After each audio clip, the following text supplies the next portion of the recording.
First to the West Kingston Police Division. A political representative is raising questions this evening about whether the head of the police division is capable of managing crime there. The councillor for Trench Town, Neville Wright, which falls in the Kingston West Police Division, says he's not seeing enough effort from the police to arrest the people creating mayhem there. TVJ's Kirk Wright reports.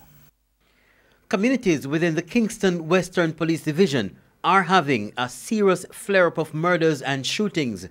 The figures speak for themselves. Last year, this time around, they recorded 22 murders.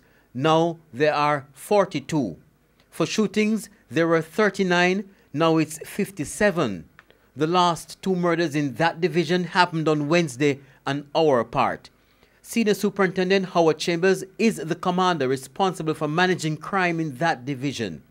But the councillor for the Trench Town division, Neville Wright, is questioning SSP Chambers' management capabilities. I believe we have a good man in place with a good heart. As to whether or not the good man and the good heart is what's appropriate at this time is another matter. Councillor Wright says he has good reason for that comment. At the moment, Rosetown, which also falls under Kingston Western, is experiencing a flare-up of crime, and it's not the only community in the police division. Councillor Wright admits there is increased police presence, but presence is one thing, activity is another thing. And certainly what we are seeing is the police on the road and the men with the guns are behind the walls. So we need to see some more proactive movement as insofar as it concerns interrupting and apprehending those who are behind this kind of activity. But Councillor Wright says he's been getting the usual indicum excuse from the police as to why they appear to be cruising while crime speeds out of control. It seems to be true that some people are a little bit lax or they are more cautious in their approach. You know, not that we are crying for more aggression, but there is a place for aggression.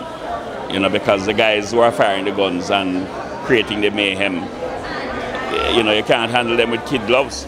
Councillor Wright says there is a way to ensure rank-and-file men and women in these troubled communities are more effective. There is need for a greater level of supervision in the force, and those persons who are on the ground need to see some more, you know, persons of higher rank on the ground with the men in the field.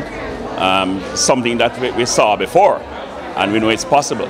And we know that when you have senior people on the ground, that probably the level of confidence of the officer, the average officer, is, you know, boosted, you know, because they feel probably emboldened to do what they need to do. Kirk Wright, TVJ News.